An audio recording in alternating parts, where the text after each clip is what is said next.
तो आज की क्लास को शुरू करते हैं। देखो, इससे पहले हमने क्या पढ़ा था? इससे पहले हमने पढ़ा था कि यूरोपीय कंपनियों का किस प्रकार से स्थापना होती है ना? उनका आगमन क्रम क्या रहता है, ठीक है? सबसे पहले हमने पढ़ा पुर्तगाली के बारे में, फिर हमने जो है डचों के बारे में पढ़ा, फिर हमने जो है सुबह वाली क्लास में क्या पढ़ा था? ब्रिटिश ईस्ट इंडिया कंपनी, यानी कि ब्रिटिश ईस्ट इंडिया कंपनी की स्थापना कैसे होती है और भारत में उनका आगमन किस प्रकार से जो है होता है और भारत में किस प्रकार से वो ट्रेड सेंटर जो है स्थापित करते हैं। साथ में वो जो है किस प्रकार से जो है व्यापार करने का अधिकार लेते हैं फरमान के माध्यम से, ठीक है? ये आपने जो है पढ़ा था, ठीक है? और जो है देखो, चौथी जो है कंपनी आती है वो आती है डेनिश कंपनी। कौन सी कंपनी आती है? नोट करो इसको, डेनिश कंपनी।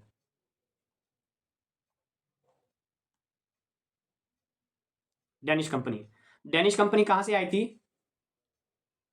डेनमार्क। डेनमार्क। शाबाश, डेनमार्क से आई थी, ठीक है? इसमें दो चीजें ही याद रखनी है आपने। पहला, इस कंपनी की स्थापना कब हुई थी? 1616 में, मैंने वहां भी बताया था आपको, ठीक है? और भारत आगमन कब होता है इस कंपनी का? 1620 में। ये आपने दोनों डेट याद रखनी है, ठीक है? 1616 में इस कंपनी की स्थापना होती है और भारत आगमन कब रहता है इस कंपनी का? 1620 में, ठीक है? इसको नोट करो। अब देखो, 1620 में मोस्ट इंपोर्टेंट प्रश्न बनता है कि 1620 में इन्होंने भारत में कहां पे इन्होंने जो है डेनिशों ने अपना सेंटर स्थापित किया, ट्रेड सेंटर कहां किया? त्रावणकोर में,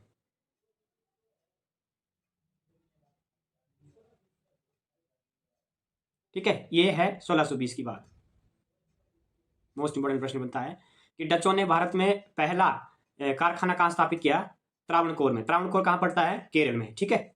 देखो, ये कमांडर था ओबेगोडे और इन्होंने ही त्रावणकोर में फर्स्ट सेंटर जो है स्थापित किया था,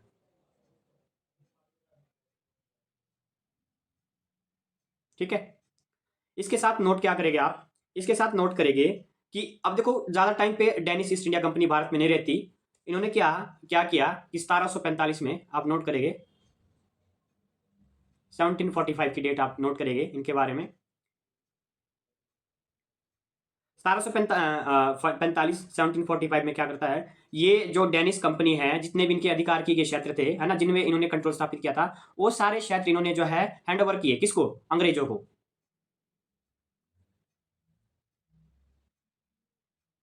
यानी कि जितने भी व्यापारिक केंद्र थे डेनिश ईस्ट इंडिया कंपनी के, वैसे बहुत कम थे भारत में उनके, परंतु जो है 1745 में क्या होता है, 1745 में ये सारे सेंटर जो ये हैंड ओवर करते हैं किसको?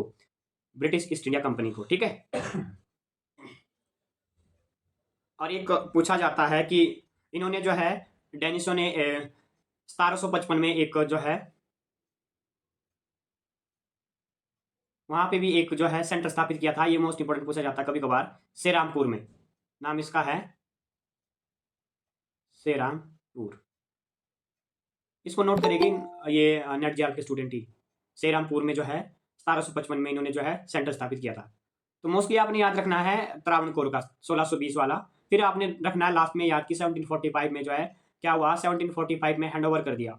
जितने भी इन्होंने विजिट किए क्षेत्र थे, इनके कंट्रोल में थे, वो ब्रिटिश ईस्ट इंडिया कंपनी को इन्होंने जो है हैंड ओवर किए, ठीक है? और अगर प्रश्न आएगा कि 1620 में जो है फर्स्ट ट्रेडिंग सेंटर स्थापित किसने किया, तो उसका नाम क्या था? ओबेगोडे, ठीक है? Yes sir. ओके, कर लिया नोट इसको? Yes sir. हाँ, इसको जो है आप जब वीडियो रिकॉर्डेड वीडियो देखेंगे, आप इसको जो है जूम करके देखना है। इसमें मैंने सेंटर दिए, ये है मसूलीपट्टनम, ये है पुलिकट, ठीक है? इसी तरह से नागपट्टनम है, कराईकल है, पांडिचेरी है ना, छोटे छोटे सेंटर, कन्नौर है, कालीकट है, कोचीन है, ठीक है? कोलंबो है, श्रीलंका है। ये सारे सेंटर आप जो है जूम करके इसको जो है देख लेना। बॉम्बे है, वैसीन है, जो मैंने सुबह आपको दिया था कि इसको नोट कर लेना है ना। ये सेंटर है, इसको जो है देख लेना आपने अच्छे से। मतलब जो पूरी कंपनियां आई थी ना भारत में, यूरोपीय कंपनियां, उसमें सभी कंपनियों के सेंटर दिए गए, बट आपने डेट को आपने जो है मेंशन नहीं करना है, क्योंकि डेट इसमें जो है गलत भी दी गई है। तो आपने खाली उसके लोकेशन देखनी है, ट्रेडिंग सेंटर की लोकेशन देखनी है, ठीक है? कर लिया नोटिस को? Yes sir. आगे बढ़े। Yes sir. Yes sir. कोई अभी रिक्वेस्ट कर रहा है? अब देखो, अब मैं रिक्वेस्ट एक्सेप्ट कर लेता हूं, तो दिक्कत ये आ जाती है कि लेक्चर जो है बीच में ही दोबारा रिज्वाइन करना पड़ेगा और सारा जो है आपको दोबारा फिर क्लास देनी पड़ती है। तो रिकॉर्डेड ही देखेंगे वो, उनको बोलो, है ना, जो भी अभी रिक्वेस्ट कर रहे हैं टाइम से ज्वाइन कर ले, है ना? अब देखो, जो पांचवी कंपनी आई थी वो है फ्रांसीसी ईस्ट इंडिया कंपनी। ठीक है, अब इसके बारे में लिखो, फ्रांसीसी ईस्ट इंडिया कंपनी के बारे में। ठीक है, फ्रांसीसी ईस्ट इंडिया कंपनी के बारे में लिखो। अब देखो, जब इस कंपनी की स्थापना हुई थी, मोस्ट इंपोर्टेंट प्रश्न बनता है, सबसे पहले मुझे ये बताओ कि फ्रांसीसी ईस्ट इंडिया कंपनी की स्थापना किस देश में हुई?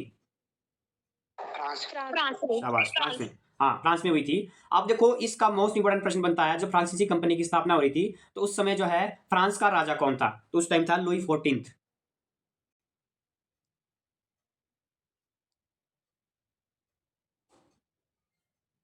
ठीक है, लुई 14 जो है फ्रांस का राजा था उसमें, उस टाइम की बात है।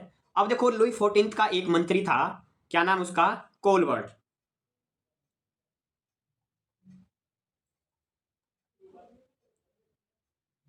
ठीक है, लुई 14 का एक मंत्री था, उसका नाम क्या था? कोलबर्ट। कोलबर्ट ने सलाह दी किसको? लुई 14 को। लुई 14 को उन्होंने सलाह दी कि हमें भी एक कंपनी की स्थापना करनी चाहिए, क्योंकि भारत में 4 कंपनियां गई और उन्होंने भारी मात्रा में जो है मुनाफा प्राप्त किया, है ना। वहां से जो है उन्होंने भारी मात्रा में धन लाया, है ना, और यूरोप लाया, और वहां पे अब इनको जो है जेलसी हो रही थी, क्योंकि फ्रांस का और इंग्लैंड का यूरोप में भी आपस में संघर्ष चलता था। ठीक है, और भारत में भी आप देखेंगे, जब 3 कर्नाटक युद्ध पड़ेगा ना, उसको हम कल पढ़ेंगे, तो उसमें भी जो है फ्रांसीसी और अंग्रेजों के बीच जो है युद्ध हो जाता है। तो अब देखो, उस टाइम भी जो है यूरोप में भी फ्रांस और अंग्रेजों के बीच जो है युद्ध होते रहते थे, और उसका प्रभाव जो है भारत में पड़ रहा है। ठीक है, अब क्या है, लुई 14 के मंत्री है कोलबर्ट। कोलबर्ट ने सलाह दी कि हमें एक जो है कंपनी की स्थापना करनी चाहिए, हमें भी जो है ट्रेड करना चाहिए, किसके साथ? भारत के साथ। ठीक है, तो कोलबर्ट ने जो है सलाह दी। अब देखो, इस कंपनी का नाम क्या रखा गया?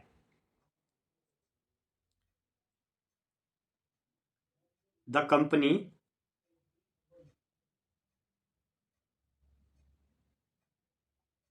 DES, डेस, डेस लिख सकते हैं आप इसको। ठीक है,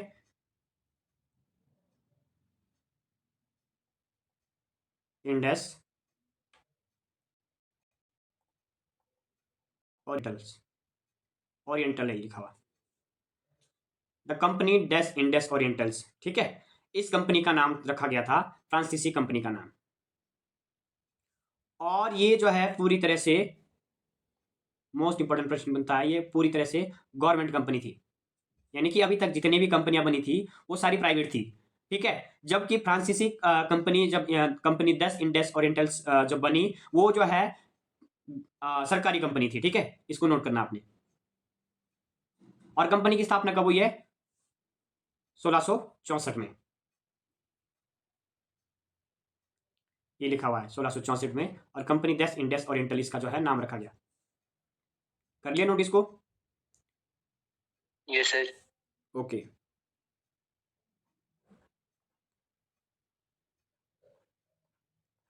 अब आप नेक्स्ट लिखेंगे 1667, 1667 में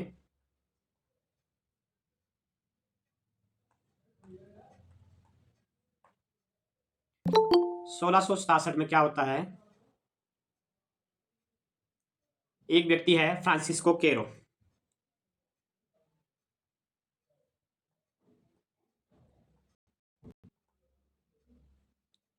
फ्रांसिस्को कैरो,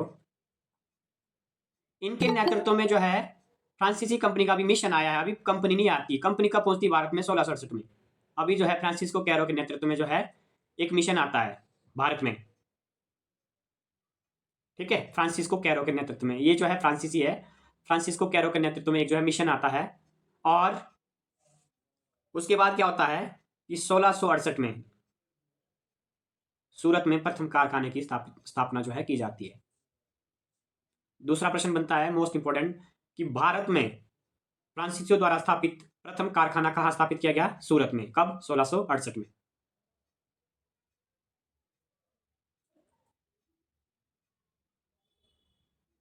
कर लिया इसको note? Yes sir. Yes sir. बाकियों ने कर लिया? Yes sir. ओके, अब आप नेक्स्ट डेट लिखो। 1668 में इन्होंने जो है सूरत में प्रथम कारखाने स्थापित की। अब जो है 1669 इन्होंने जो है मसूलीपट्टनम में,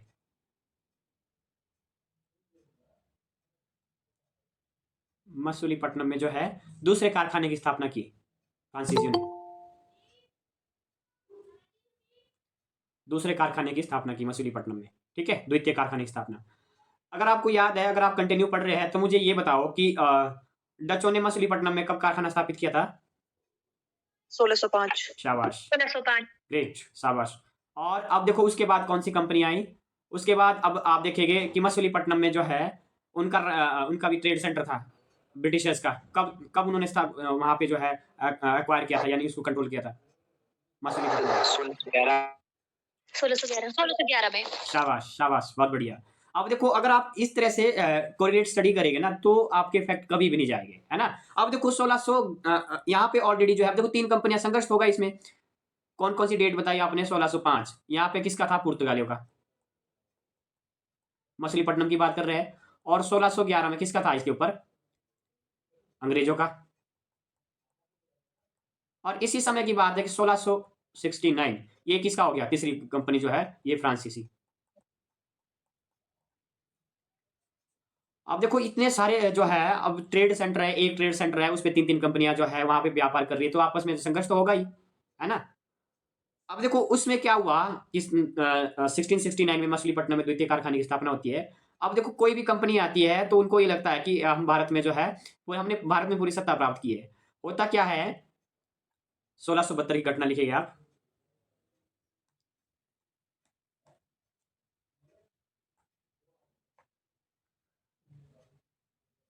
ठीक है, 1672 में क्या हुआ? मद्रास में एक जगह है सेंट थोमे। मद्रास में एक जगह है सेंट थोमे। ठीक है, सेंट थोमे में जो है युद्ध हो जाता है। किसका? डच प्लस गोलकुंडा के शासक, है ना? गोलकुंडा के शासक, है ना? ये दोनों एक साइड है वर्सेस फ्रांसीसी। कब हुआ युद्ध? युद्ध ये सेंट थोमे का युद्ध पूछा जाता है 1672 में। सेंट थोमे का युद्ध। ठीक है, अब आपको पता है कि भारत में ऑलरेडी कंपनी आई है डच। ठीक है, और डचों का भी वहीं पे कारखाना था।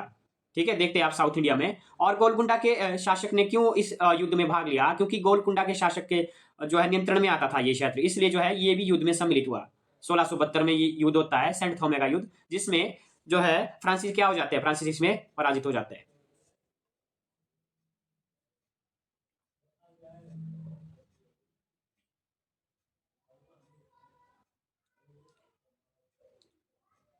ठीक है, आया समझ?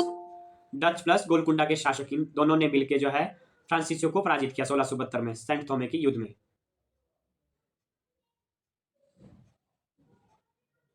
कर ले नोट। Yes sir. हाँ, थोड़ा फास्ट कीजिए, ढीले नहीं पड़ने भाई, ढीला ढीला। ठीक है, अब क्या होता है जब 72 में जो है फ्रांसीसी पराजित होते हैं, तब इनको लगता है कि हमारी शक्ति को जो है अब दिक्कत आ जाएगी। उनको लगता है कि अब हमारे ट्रेड सेंटर सारे जो है ये जो है डच ले लेंगे। अब क्या किया 1673 में? ठीक है, एक प्रभावशाली व्यक्ति आते हैं फ्रांसिस मार्टिन और बेलांग्लिस बने। इन दोनों का नाम लिखो। 1673 में क्या होता है? फ्रांसिस मार्टिन और बेलांग्लिस बने, ये दोनों फ्रांसीसी है। इन्होंने क्या किया 1673 में? इन्होंने बाली कोंडापुर के सूबेदार,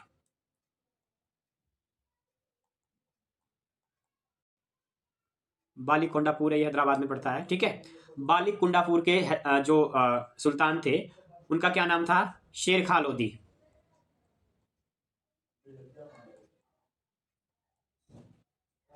ठीक है, बाली कोंडापुर के जो सुल्तान थे शेर खां लोधी से उन्होंने कौन सा गांव प्राप्त किया? पांडिचेरी। ये पुडुचेरी नहीं है, पुडुचेरी नहीं, अभी पांडिचेरी है। ठीक से लिखना, पांडिचेरी।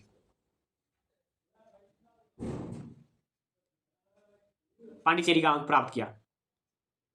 ठीक है, पांडिचेरी। अगर नहीं आ रहा समझ, यहां पांडिचेरी,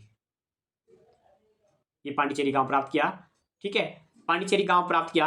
अब देखो इस पांडिचेरी का नाम जो है पुडुचेरी, इसको ही पढ़ते हैं ना पुडुचेरी, तो इसका नाम पुडुचेरी 2006 में रखा गया है। ये मोस्ट इंपोर्टेंट प्रश्न बनता है।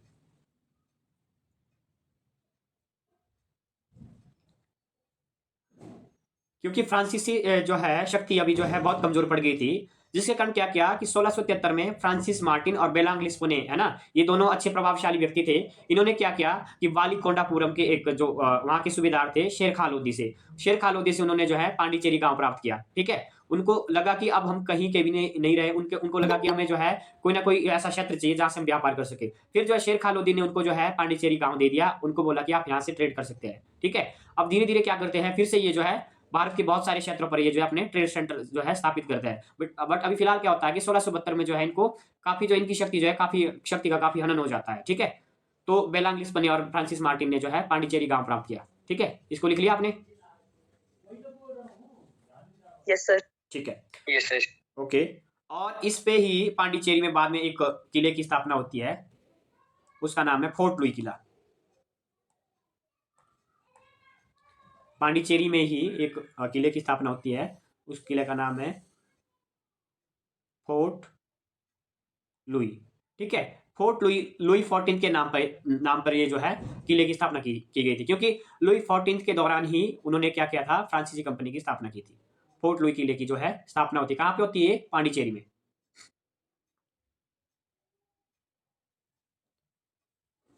और एक मोस्ट इंपॉर्टेंट प्रश्न बनता है कि इन्होंने जो है ये कोरोमंडल तट है ना, इसको जो है मुख्यालय बनाया इन्होंने।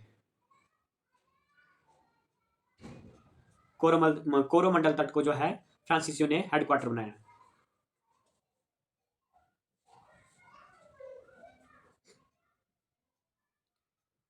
कर लिया नोटिस को?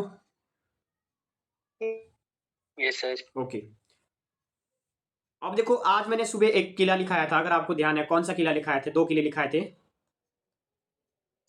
Fort William, St. George. William. Saint George की स्थापना कब की गई थी?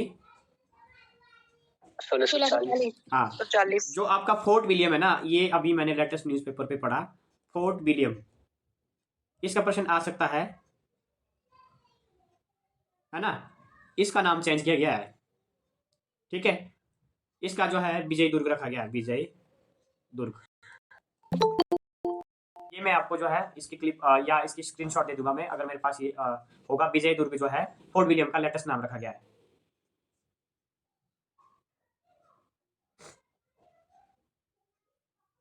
ठीक है, नोट करो इसको।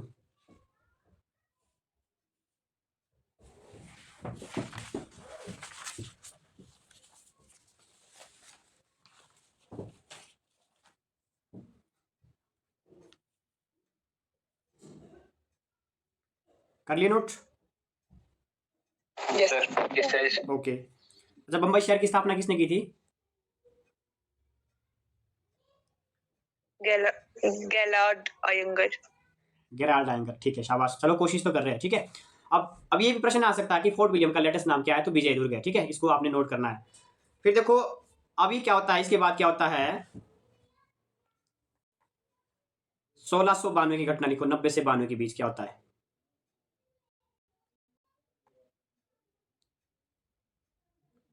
1690-92 के बीच क्या होता है? बंगाल के सूबेदार होते हैं, उनका नाम क्या है?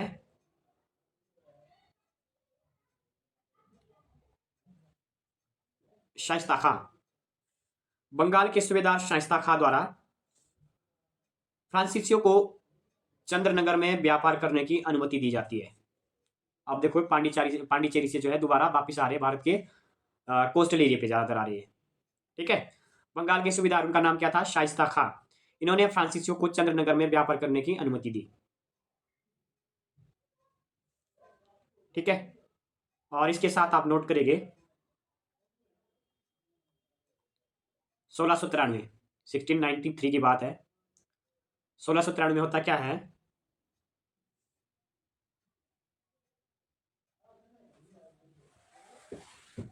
डच प्लस अंग्रेज, है ना। वैसे युद्ध में पहले कौन थे फर्स्ट नंबर पे? डचों ने अंग्रेजों की सहायता से पांडिचेरी फ्रांसीसियों से छीन लिया। ठीक है, डचों ने अंग्रेजों की सहायता से पांडिचेरी को छीन लिया, यानी कि जो इन्होंने 1674 में प्राप्त किया था। ठीक है, पांडिचेरी छीन लिया। अब किसके पास आता है पांडिचेरी? डचों के पास। ठीक है। अब क्या होता है इसके बाद 1997 की बात है, ठीक है। क्या होता है 1697-98 में एक संधि होती है, कौन सी?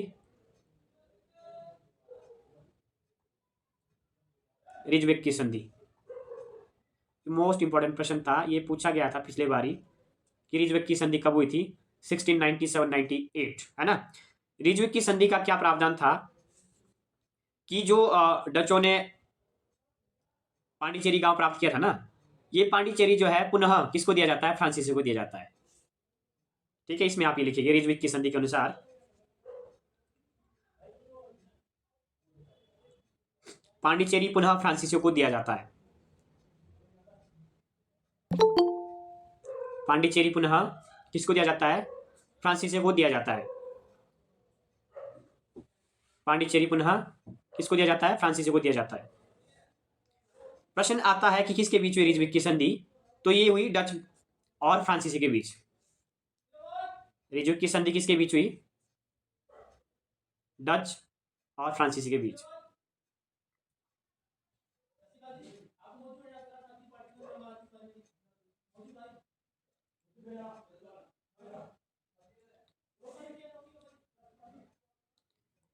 कर लिया नोट?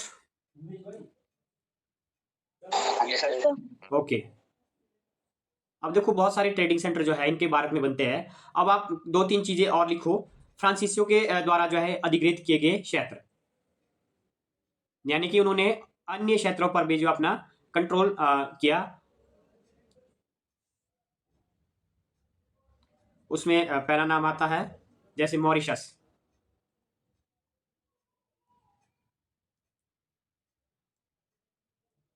मॉरिशस पे इन्होंने 1721 में, ये स्टेटमेंट में पूछा जाता है, ठीक है। नेट जीआरएफ के लिए इंपॉर्टेंट है ये। मॉरिशस 1721 में जो है किसके कंट्रोल में आ जाता है? फ्रांसीसियों के कंट्रोल में आ जाता है, ठीक है। फिर लिखो माही। ये सेंटर वहां से देख लेना जहां मैंने आपको मैप दिया, ठीक है। माही 1724 में, ठीक है, इनके अंडर आ जाता है। फिर जो है करिकाल 1729 में, ठीक है।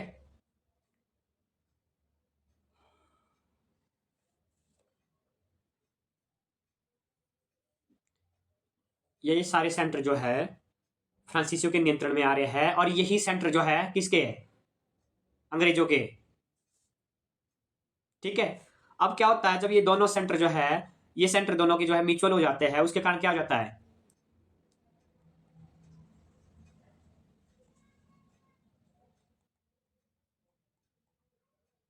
फ्रांसीसी युद्ध हो जाता है। अंग्रेज और फ्रांसीसी के बीच क्या हो जाता है? युद्ध हो जाता है, जिसको क्या नाम दिया गया है? कर्नाटक युद्ध।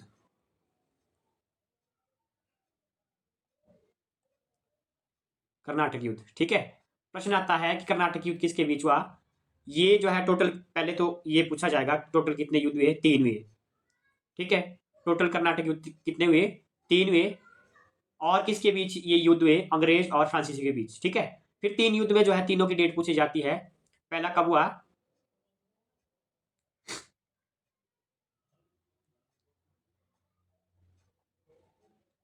सेवनटीन 46 to 48, 49 से 54 तीसरा, और 1756 से 63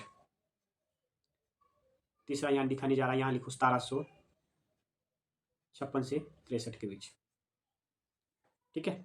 पहला 1740 से 48 के बीच, ठीक है, 40 से 48।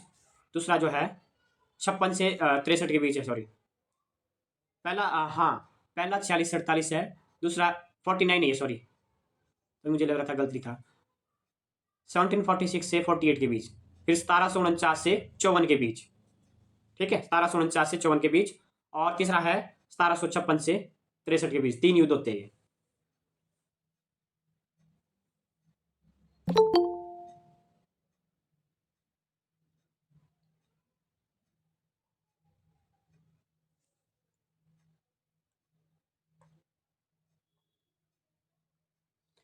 3 युद्ध कैसे हुए? 1746 से 48, 49 से 54 के बीच, 1756 से 63 के बीच कर्नाटक के 3 युद्ध होते हैं। ठीक है, अब कर्नाटक के 3 युद्ध हम जो है कल वाली क्लास में पढ़ेंगे। ठीक है, ये तीनों युद्ध जो है मोस्ट कंफ्यूजिंग टॉपिक रहता है और यहाँ से प्रश्न आता है। तो अगर जो है नेट जीआर फॉर स्टूडेंट ही कल की क्लास अटेंड करे, ठीक है, अगर किसी ने ऐसे ही अटेंड करनी है तो देखो यूनिवर्सिटी एंट्रांस के लिए यहाँ इतने डिटेल से पूछा नहीं जाएगा, आपकी मर्जी है अगर आपने कल क्लास ज्वाइन करनी है कि नहीं करनी, क्योंकि ये कर्नाटक युद्ध ना, इसमें पता ही नहीं चलता कि क्या हो रहा है, कौन किसके साथ शामिल हो रहा है, कौन युद्ध में शामिल हो रहा है, किसने किसका साथ दिया और या कौन मारा इसमें। ये कर्नाटक युद्ध मोस्ट कंफ्यूजिंग टॉपिक रहता है। ठीक है, आगे भी आप टॉपिक पढ़ेंगे, Anglo Maratha, Anglo Sikh, Anglo Mysore, ये ऐसे युद्ध है, देखो मोस्ट कंफ्यूजिंग टॉपिक रहता है और इनको पढ़ना पड़ेगा हमें डिटेल से, आराम से पढ़ना पड़ेगा, क्योंकि यहाँ से प्रश्न आते हैं, स्टेटमेंट में प्रश्न पूछे जाते हैं। तो इसको हम जो है कल वाली क्लास में पढ़ेंगे कि किस प्रकार से कर्नाटक युद्ध होते हैं, उनके पीछे क्या रीजन रहता है। ठीक है, अब देखो मैं यही बता रहा हूँ आपको कि जब यूरोप में फ्रांसिसियो और इनके बीच इंग्लैंड और फ्रांसिसियो के बीच जब वहां जो है कोई ना कोई संघर्ष चलता है तो उसका प्रभाव भारत पे पड़ता है। ठीक है, और भारत में भी कंपनियां आप जो है संघर्ष करती है आपस में, क्योंकि व्यापारिक लाभ उद्देश्य या व्यापारिक उद्देश्य कमाने के लिए जो है ये भारत में क्या कर रही है, अपने अपने सेंटर स्थापित कर रही है, जिसके कारण जो है कहीं ना कहीं जो है इनमें आपस में क्लैश आ जाता है। ठीक है, तो ये हम जो है कर्नाटक युद्ध जो है 3 कर्नाटक युद्ध जो है कल हम पढ़ेंगे इसको डिटेल से।